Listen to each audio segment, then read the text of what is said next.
All right, this is lecture 2 for World War II. We're going to talk about the United States steps towards war. So we're heading towards war. All of Europe is starting to fall, and we're going to look at the kind of an action reaction of the United States entering into World War II and kind of the things that drew us there. And it's very similar to what we talked about during the Revolutionary War and how there are things that brought us to war. This is the same sort of situation. I have to remember that following World War One, we wanted to be neutral, so we issued a bunch of things, and one of them was the Neutrality Acts. So in 1935, we issued the Neutrality Acts, and it's designed to prevent the U.S. from being dragged into war. We didn't want to be involved with these European powers, and a lot of the actions that we took prior to World War II were designed to keep us out of the war, and part of the reasons why we didn't join the League of Nations as well. So the president was to warn citizens when traveling on ships of warring nations because they could be sunk. So he didn't want to have the same sort of thing as the Lusitania as like an excuse to have to go to war. So kind of if you went on a ship of a warring nation, it was your bad if it got sunk. Okay, we were not going to defend you on that. In 1937, he establishes the cash and carry policy, meaning that other nations could only buy non-military goods from the U.S. and they had to pay cash and carry them out themselves. He didn't want his ships traveling across the ocean and the opportunity to be sunk, and again being an excuse to go to war. All right, so we have something called the Nye Conference, and it was an investigation by a senator. His name is Senator Nye. Basically, what he investigated into was that there was profiteering and tax evasion by large corporations during World War One.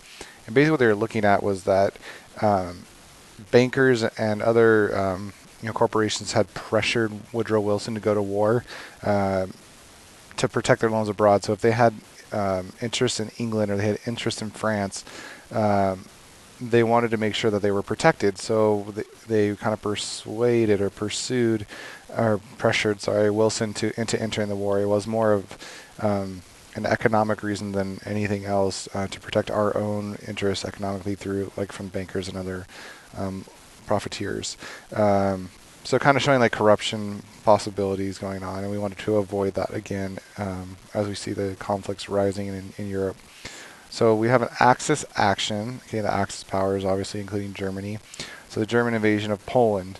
It's on September 1st of 1939. The Luftwaffe drops bombs and the army practices its blitzkrieg techniques. They're kind of testing the waters, and we talked about appeasement and the fact that we kind of allow this to happen and we don't really do much because of it. September 3rd, Britain and France declare war on Germany. We do nothing because we want to stay neutral. And by the end of the month, Poland belongs to Germany. So really quick takeover of Poland. So our reaction is to extend the cash and carry policies that allowed warring nations to buy U.S. arms as long as they paid cash and transported them out on their own, and knowing that we wouldn't lose any ships or anything like that. Again, that would call us to go to war. Here's a little graph that I'm going to keep filling up as we go on here.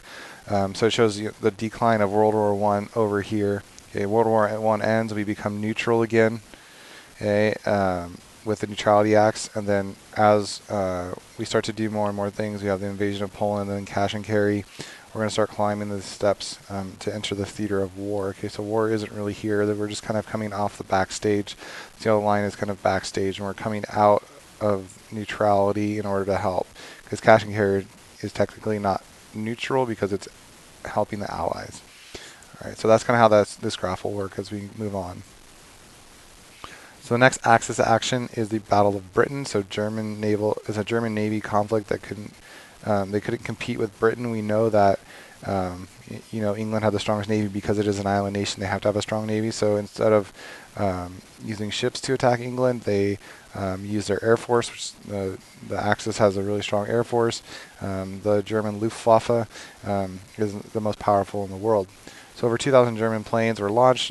The Royal Air Force, the RAF, fought back with the help of radar, a brand new technology that the Germans didn't know about and didn't know how efficient it was. And if they did know that, they could have destroyed radar stations, but they didn't. So they kind of just kept coming, and the British knew where they were going to be. And there's a quote from Winston Churchill. It says, "Never in the field of human conflict was so much owed to so few." And he's talking about the RAF pilots who fought back against the Luftwaffe and held them off. And the fighting of the The Battle of Britain lasted throughout the summer. So our reaction is the Lend-Lease program. So Roosevelt issues a Lend-Lease Act, and it assists any country whose defense was vital to the United States, and obviously England was vital to the United States. Roosevelt knew that if England fell, then surely Nazism would cross the ocean and come to the United States. So we need to make sure that England is profiting or is successful in these wars. So we give them warships to help bolster their already strong navy. Okay, and we get like land leases for naval bases around the world from England. So you can see the steps are climbing again. The next action is Operation Barbarossa. And this is probably the biggest downfall of Hitler when he invades Russia. So Russia was his ally, Stalin and Hitler were allied, and Hitler kind of turns his back and attacks Russia. He really had no intention of maintaining his peace with Russia. It was just he's trying to learn from World War I, but he turns back on Russia too early. So the Soviets used the scorched earth policy to hold them off. Basically, Russia was so cold and so huge that they would try to hold off at a certain location for a while, then they'd burn it down, destroy all their supplies, and then retreat into another city. And the longer and longer this went on, the more and more hungry and the farther away the Germans got away from their homeland, and it was really hard to supply them. And then the bitter winter comes in and kind of freezes them out and helps the Russians to actually eventually win this battle. Again, history repeating itself with Napoleon that you should have learned about, how he basically was starved out by the winter as well when attacking Russia. All right, so our Allied reaction is an extension of Lend-Lease, where we're now going to go on to support Stalin. And it's even though we know we don't like Stalin and we don't like his tactics, a quote of Churchill says, "An enemy of my enemy is my friend." So the biggest, most important enemy was Hitler, and we knew that we had to stop him. So even if that meant helping Russia in the meantime, we needed to stop Hitler. So our steps are filling up with Operation Barbarossa and the extension of Lend-Lease. The next Axis action is sinking of the Reuben James in 1941. A Nazi sub made a concerted campaign against American ships, and they sank a U.S. destroyer called the Reuben James. And our reaction to that is to shoot or to fire on sight of any German submarine. So we're essentially launching a naval warfare on Germany, but it's called undeclared naval warfare because we're not in a declared war. Roosevelt has not declared war on Germany, but if we see ships, we're going to shoot them. Okay, so it opens us up to that, that war in the Pacific or in the Atlantic Ocean. All right, so our steps are filling, and we're almost to war. So the Axis action is the Japan attacks on Pearl Harbor. Japan sees that we're moving into the war, and Japan is allied with Germany, so they are really concerned that we're going to step in and attack them. And we're going to talk about Pearl Harbor. We're going to talk about the attack on Pearl Harbor later on and go really into detail about it.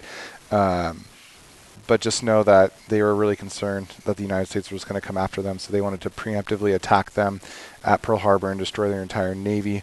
Luckily for us, we had our aircraft carriers out of port, so they destroyed a lot of our battleships and a lot of our destroyers, but the most important ships were the aircraft carriers, and they were not there, so that became a fatal flaw of their plan. And then so our reaction is to declare war. So we declare war on Japan, Germany declares war on us, we declare war on them, and ta-da, we're in World War II. All right, so that's the steps to war, and we'll continue on later. Thank you.